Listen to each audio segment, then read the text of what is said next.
ॐ तव कथामृतं तप्तजीवनं कविभिरीडितं कल्मषापहं श्रवणमङ्गलं श्रीमदाततं भुवि गृह्णन्ति ये भूरिदा जनाः। अध्याय 9, 24 अगस्त 1882। ईश्वर लाभ तथा ईश्वर का दर्शन। मणि के प्रश्न का उत्तर देते हुए श्री रामकृष्ण जो प्रसंग उठाते हैं, जहाँ वे कहते हैं प्रवर्तक, साधक, सिद्ध और सिद्धों में सिद्ध, पथिक, ईश्वर मार्ग के पथिक के ये 4 प्रकार का वर्णन ठाकुर श्री रामकृष्ण देव हमारे सामने प्रस्तुत करते हैं। उसमें से प्रवर्तक और साधक, इन दोनों को लेकर हम लोगों ने विस्तार से थोड़ा चिंतन करने का प्रयास किया। और फिर तीसरी कैटेगरी, तीसरा पथिक, तीसरा प्रकार, वैसे अगर आप देखें तो निश्चित रूप से यह एक प्रकार से गीता में भगवान श्री कृष्ण जो कहते हैं चतुर्विधा भजन्ते माम, 4 प्रकार के लोग मेरी भजना करते हैं। हाँ, तो ठीक उसी प्रकार यहाँ श्री रामकृष्ण हमें 4 प्रकार जो पथिक के बता रहे हैं। गीता में जो 4 प्रकार बताए गए हैं तो आर्त, अर्थार्थी, जिज्ञासु और ज्ञानी।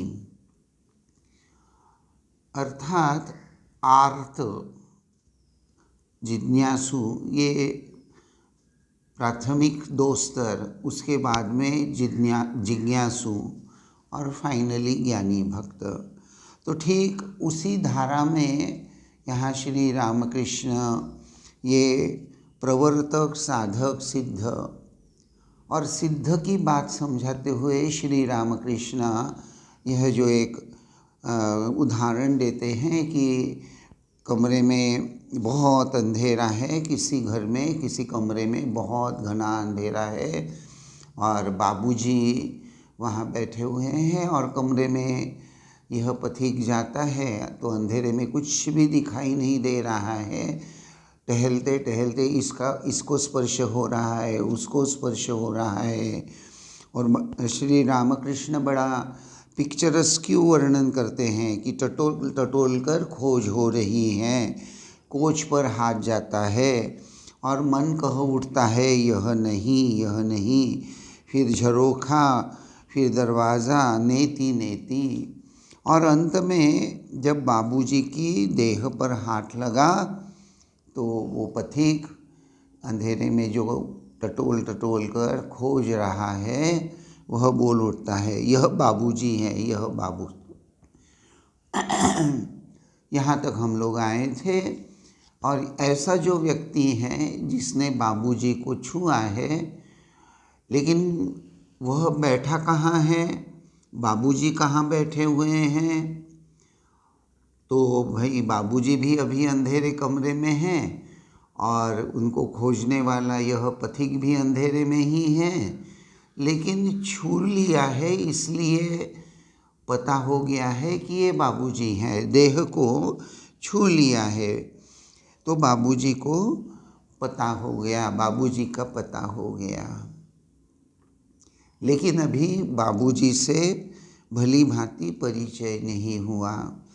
तो जो सिद्ध का वर्णन करते हुए ठाकुर यह कहते हैं कि अस्थि का बोध हुआ, यानी ये एक ऐसी अवस्था है जहाँ ईश्वर के अस्तित्व को लेकर साधक के मन में किसी भी परिस्थिति में कोई संदेह नहीं उठता। देखिए, संशय या संदेह की परिभाषा क्या है, ऐसा अगर आप, मैंने पहले भी शायद इसको बताया है, दोहरा देता हूँ।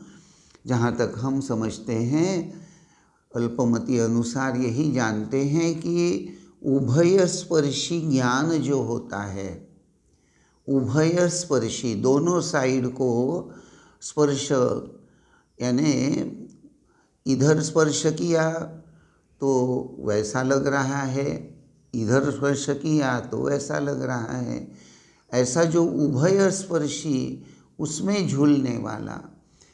सर्वसाधारण बहुत बार मनुष्य जो होता है वह भगवान पर विश्वास तो करता है, भगवान है, अस्थि का बोध है, ऐसा श्री रामकृष्ण यहाँ जो बोल रहे हैं। तो ये सिद्ध की बात समझाते हुए ठाकुर बोल रहे हैं, यह मत भूलिएगा।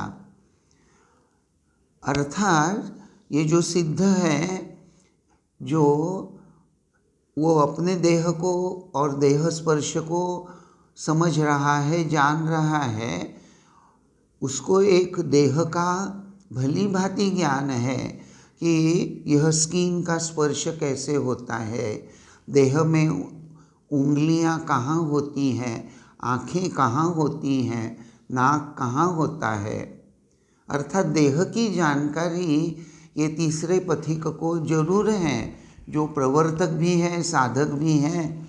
और अब उसने बाबूजी को अंधेरे में स्पर्श किया, तो स्पर्श ज्ञान से ये देह का स्पर्श, चमड़ी का स्पर्श, स्किन का स्पर्श, और ये उंगलियां हैं, ये नाक हैं, ये भवें हैं, लेकिन वैसे रूप दिखाई नहीं दे रहा है, अस्तित्व महसूस हो रहा है कि यहाँ कोई एक व्यक्ति है, सगुण साकार, एक देहधारी अर्थात सगुण साकार, यहाँ कोई भगवान है, यहाँ कोई है, और जिसको मैं खोज रहा हूँ निश्चित शायद ये वही है, क्योंकि मुझे बताया गया था, मैंने साधक अवस्था में यह जान लिया था कि ऐसा ऐसी व्यक्ति हैं, भगवान का ऐसा ऐसा, भगवान श्री कृष्ण, उनके हाथ में मुरली या कभी सुदर्शन चक्र होता है, बाल कृष्ण है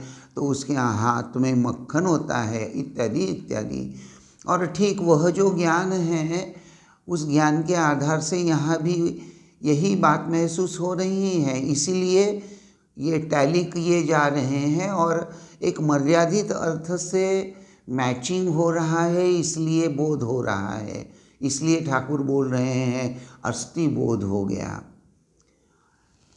लेकिन ये जो बात उभय स्पर्शी ज्ञान की बात अभी मैं जो आपको बता रहा था, तो ऐसा अस्थि बोध होने के बाद भी कभी कभी मनुष्य के जीवन में जब विशेष रूप से अनफेवरेबल सिचुएशन आती है, मनुष्य उस अनफेवरेबल सिचुएशन को हैंडल करने का, उसका सामना करने का पूरा दिलो जान से प्रयास भी करता है।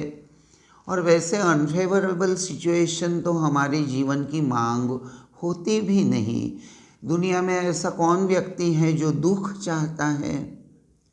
सभी तो सुख ही चाहते हैं, सुख की प्राप्ति।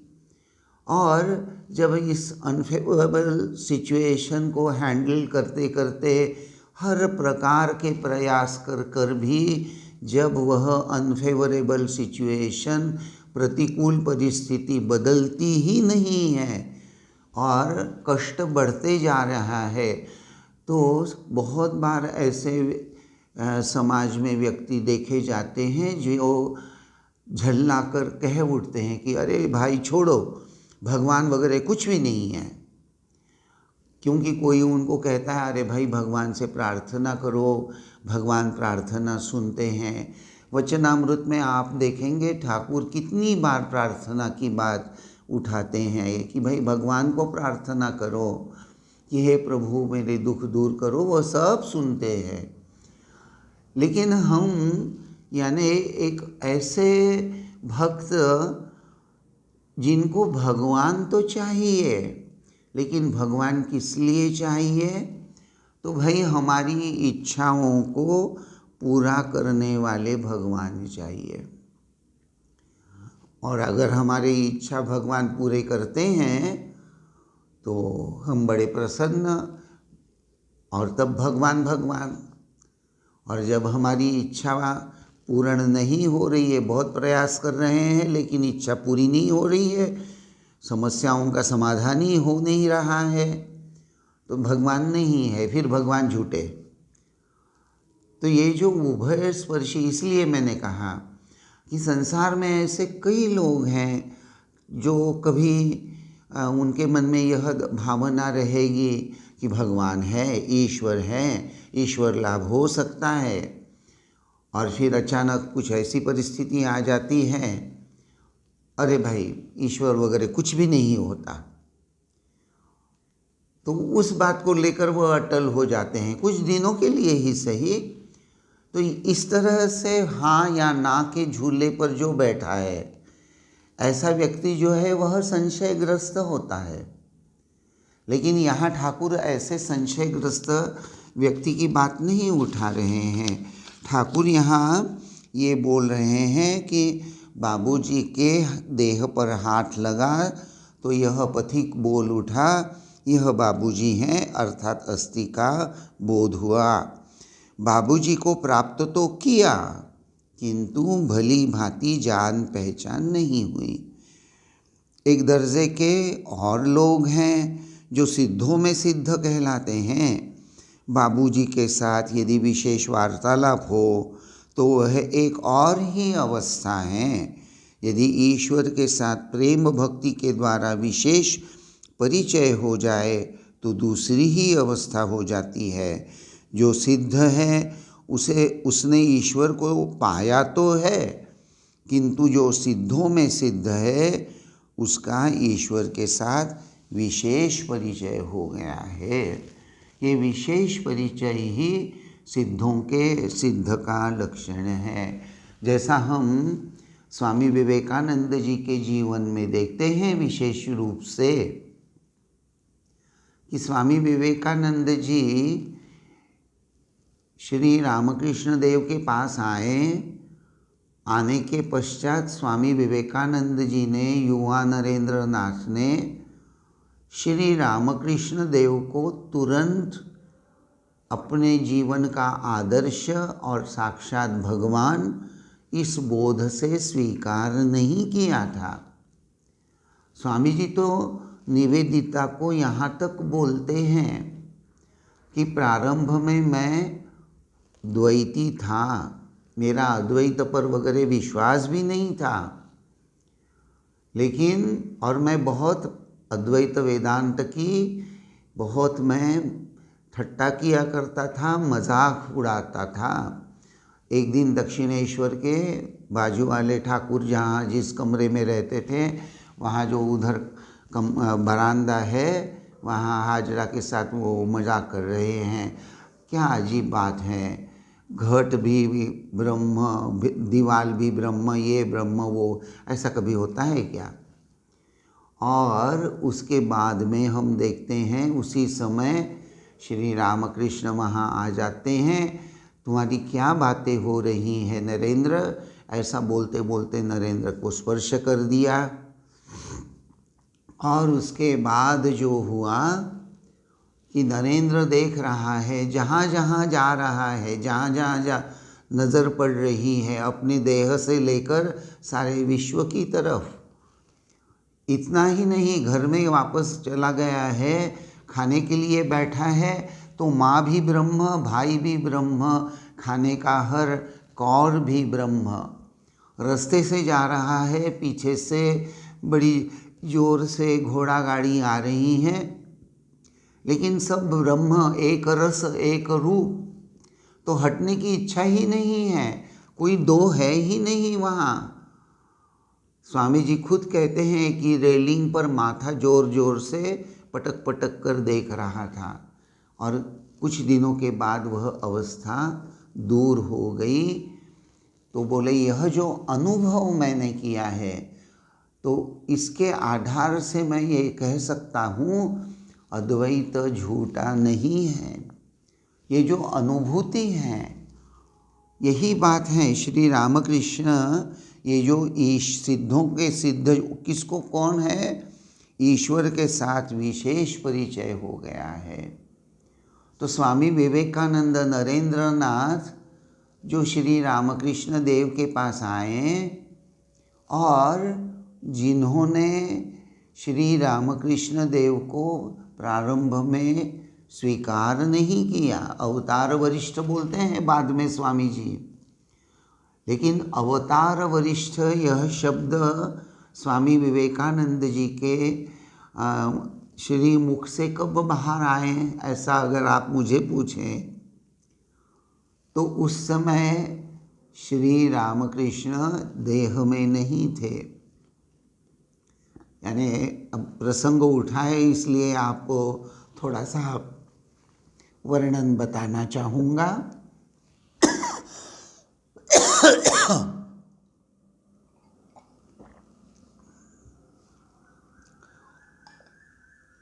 स्वामी जी अमेरिका से वापस आए हैं। नवगोपाल घोष करके श्री रामकृष्ण देव के एक गृही भक्त जिन्होंने घर बनाया है और घर में विशेष रूप से जो श्राइन बनाया है, पूजा घर बनाया है, जहाँ उन्होंने श्री रामकृष्ण देव के फोटो की स्थापना की है। और नवगोपाल बाबू ने नरेंद्र को कहा कि तुमको आना है और ठाकुर की पूजा करके ठाकुर को प्रतिष्ठित करना है। और स्वामी जी चले भी जाते हैं और बड़ा सुंदर ठाकुर घर, पूजा घर, जहाँ मार्बल लगा हुआ है, बड़ा सुंदर वेदी पर श्री रामकृष्ण देव का फोटो सजाया है। और वहाँ उत्स्फूर्त भाव से स्वामी विवेकानंद जी ने जो प्रणाम मंत्र, जो आज सारे रामकृष्ण संघ में भक्त मंडली में श्री रामकृष्ण देव का प्रचार मंत्र के रूप में जो प्रसिद्ध है, ओम स्थापकाय च धर्मस्य सर्वधर्मस्वरूपिणे अवतार वरिष्ठाय श्री रामकृष्णाय ते नमः। तो श्री रामकृष्ण देव को स्थापकाय च धर्मस्य सर्वधर्मस्वरूपिणे अवतार वरिष्ठ, देखिए श्री रामकृष्ण देव का ये जो वर्णन स्वामी जी एक छोटे से प्रणाम मंत्र में कर रहे हैं। अर्थात जैसे ठाकुर यहाँ बता रहे हैं, ईश्वर के साथ विशेष परिचय हो गया है। तो नरेंद्रनाथ का श्री रामकृष्ण देव से ये जो प्रणाम मंत्र है, इसके द्वारा सहज ही हम अनुमान लगा ही सकते हैं नरेंद्र का श्री रामकृष्ण देव से विशेष परिचय हो गया है। समझ गए हैं नरेंद्रनाथ स्वामी विवेकानंद कि ठाकुर का अर्थात परब्रह्म परमेश्वर भगवान नरदेह धारण करके इस श्री रामकृष्ण देव के रूप में जो आए हैं, यह साक्षात परब्रह्म है। धर्म की स्थापना करने के लिए यानी देव देवी स्वरूप ओम स्थापकाय च धर्मस्य सर्वधर्मस्वरूपिणे। बहुत आज ये वचनामृत का अध्ययन कर रहे हैं हम, और इसीलिए इसको विस्तार से चिंतन करने की यह जगह नहीं है। यहाँ हमको वचनामृत को लेकर ही चलना है, लेकिन बस आपको ये बात समझाने के लिए मैंने यह विवेकानंद जी का उदाहरण दिया है। सिर्फ विवेकानंद जी ही नहीं, श्री रामकृष्ण देव के जितने भी गृही सन्यासी हैं, गृही भक्त हैं और सन्यासी शिष्य हैं, अर्थात ये दोनों कैटेगरी, एक तरफ त्यागी सन्यासी तो दूसरी तरफ गृही भक्त, इन सब का ही अगर चरित्र अध्ययन करते हैं तो पता चलता है हर एक का अपने अपने ढंग से श्री रामकृष्ण देव के साथ विशेष परिचय जैसे हो गया है। आगे चलकर श्री रामकृष्ण देव कहते हैं, परंतु उनको प्राप्त करने की इच्छा हो तो एक न एक भाव का सहारा लेना पड़ता है। अब विशेष परिचय की बात खत्म हो जाने के पश्चात श्री रामकृष्ण देव थोड़ा और एक प्रसंग उठा रहे हैं। परंतु उनको प्राप्त करने की इच्छा हो, अर्थात अगर हम भगवत प्राप्ति की इच्छा कामना मन में रखते हैं और उस दृष्टि से हम प्रवर्तक साधक इन दोनों बातों को लेकर अपना जीवन जीने की चाहत क्षमता सब कुछ लेकर पथिक बन गए हैं स्पिरिचुअलिटी के, तो ठाकुर बोलते हैं उपाय क्या। उपाय के रूप में ठाकुर यहाँ एक सहज सुंदर भाव व्यक्त करते हुए कहते हैं, भगवत प्राप्ति की इच्छा हो तो एक न एक भाव का सहारा लेना पड़ता है। अर्थात अभी हम संपूर्ण रूप से प्रवर्तक साधक भी नहीं बने हैं या सिद्ध और सिद्धों के सिद्ध तो बहुत दूर की बात हो गई। अभी हम एक तरह से बिल्कुल आध्यात्मिक राह पर बस चलना ही चाह रहे हैं। तो ठाकुर उपाय बता रहे हैं, एक न एक भाव का सहारा लेना पड़ेगा। और यहाँ श्री रामकृष्ण देव भक्ति की बात उठाते हैं। एक तरह से भक्ति योग की या भक्ति साधना की बात यहाँ श्री रामकृष्ण देव उठाते हैं और कहते हैं कि शांत दास्य सख्य वात्सल्य या मधुर, ये पंच भाव हैं, ये भक्ति का सिद्धांत है। तो भाई आप भगवान के साथ में ये जो शांत भाव धारण करके उनके साथ एक नाता जोड़ सकते हैं। देखिए, ये नाता जोड़ने की आदत जन्म जन्मांतर से हमको पड़ी हुई है। हम जन्म जन्मांतर से ये सब्जेक्ट ऑब्जेक्ट रिलेशन लेकर बड़े होते हैं। हमारे देह के साथ पहले तो इस देह को अपना मान लेते हैं, देह बुद्धि हो जाती हैं और इस देह बुद्धि के साथ साथ हम नाम को भी स्वीकार करते हैं और मैं अमुक अमुक हूँ, ये ने हमारा जो अहम होता है।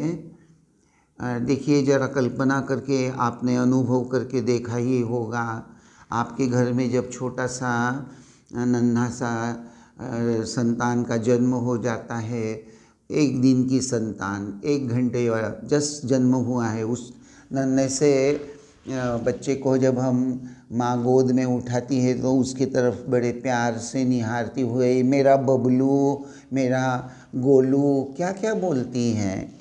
और फिर 12 दिन के बाद में जैसे सनातन धर्म में नामकरण विधि होता है, तो पहले कुछ दिन तो जैसे नाम ही नहीं होता और फिर 12 दिन के बाद या 12वें दिन हम अक्सर वो नामकरण विधि और फिर नाम रख देते हैं बच्चे का। हाँ भाई चलो, इसका नाम क्या है, श्री रामकृष्ण, श्री कृष्ण, मधुसूदन, सुदामा, जागृत, कितने नाम हैं। जो भी कहने का मतलब है उसका नामकरण हो जाता है और फिर परिवार के सभी सदस्य जब भी उस नन्हे से 12 दिन के 1 महीने के छोटे से बालक के पास आते हैं तो चुटकी बजाकर अरे पांडुरंग, अरे पांडुरंग, अरे पांडुरंग, अरे सचिन ऐसा बोलने लगते हैं। और देखते देखते वो जो नन्हा सा बालक है जिसमें अहम बोध है, वह धीरे धीरे अच्छा ये मुझे पुकार रहे हैं, ये बार बार जागृत जागृत बोले जा रहे हैं मेरी तरफ देखकर, तो ये मुझे बुला रहे हैं, तो मुझे बुला रहे हैं, मेरा नाम जागृत है, मेरा नाम अम्बरीश है, मेरा नाम सुदामा है, ये बस चालू हो गया। तो नाम के साथ हम जुड़ गए।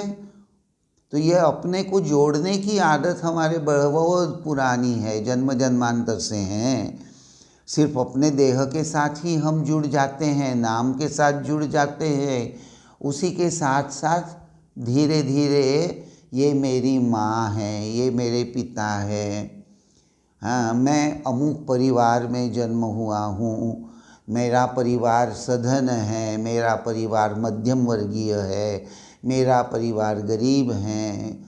नाना प्रकार से हमारे ये संबंधों का रूप वह सब आपको पता ही है, इसलिए उसको बहुत विस्तार से मैं चर्चा नहीं करता। लेकिन ये जो आदत है हमको संबंध बनाने की, ये जो आदत है ना संबंध बनाने की, तो क्यों न इसका आध्यात्मिक उन्नति के लिए फ़ायदा लिया जाए।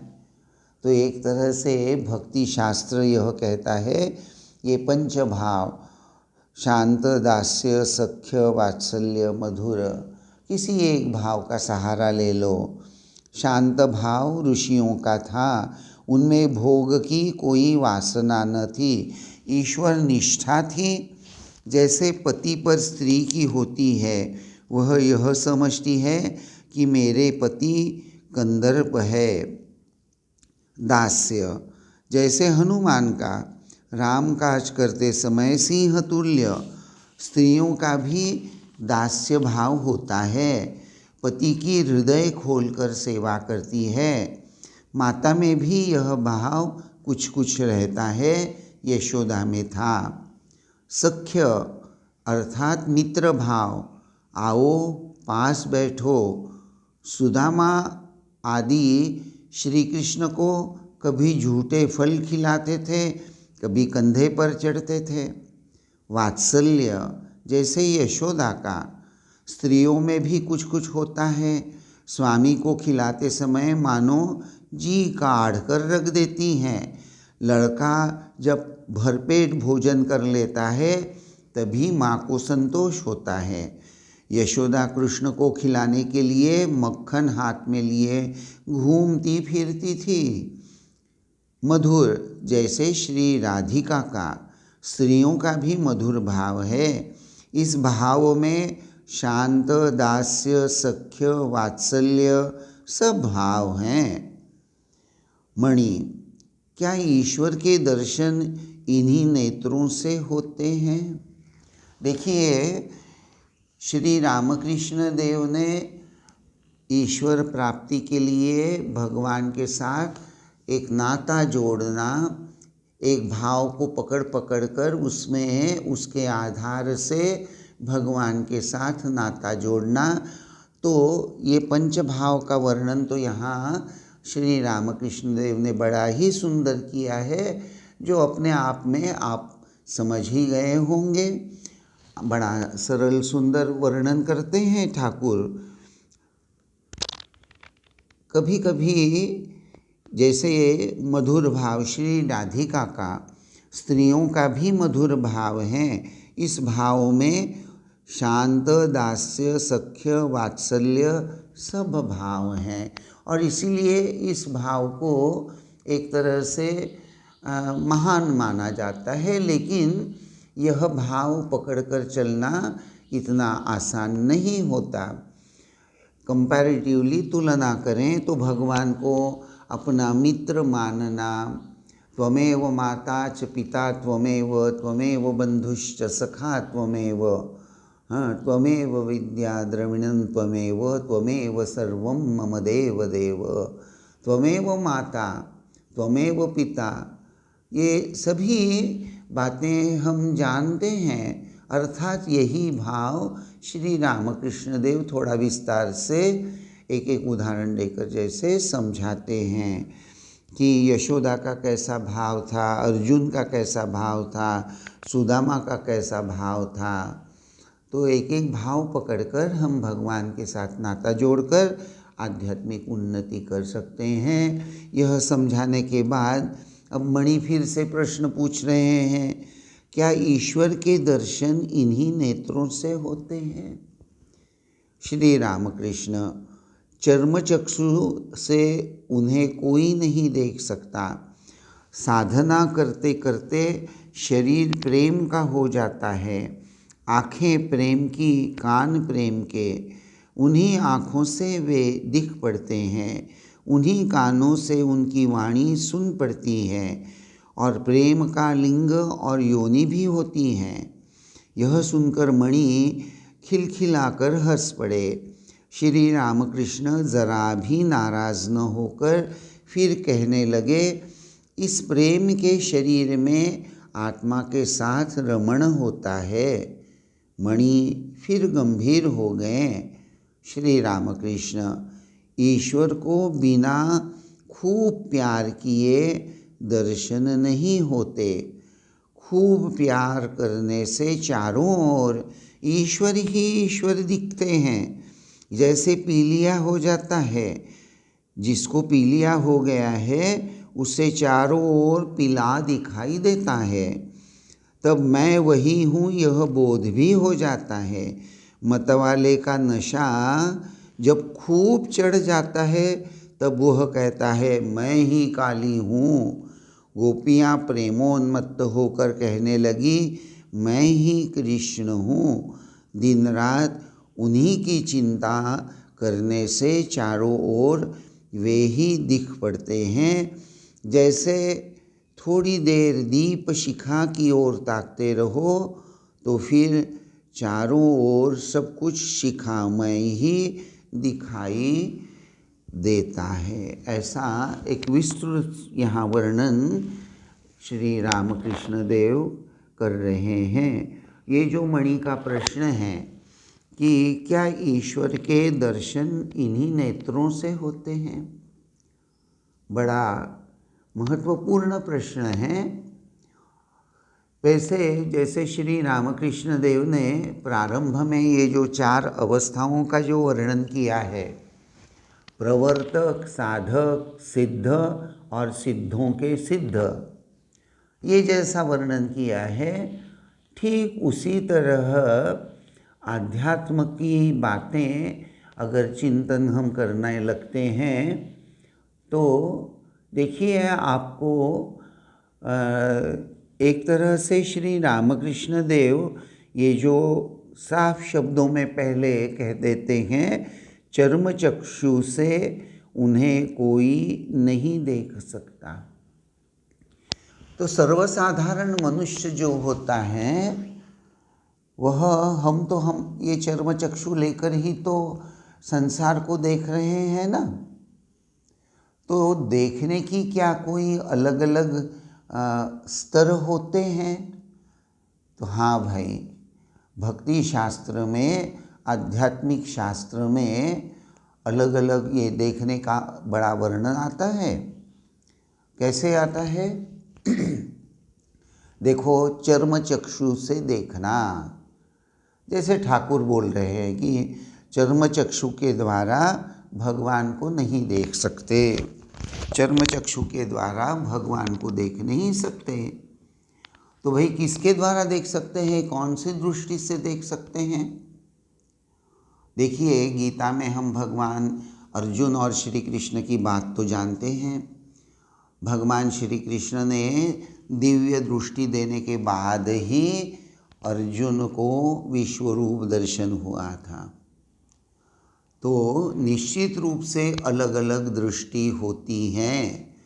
चर्म दृष्टि से यह संसार सत्य जान पड़ता है और इस संसार से मुझे सुख प्राप्त होगा, यह बोध भी जागृत हो जाने की संभावना होती है।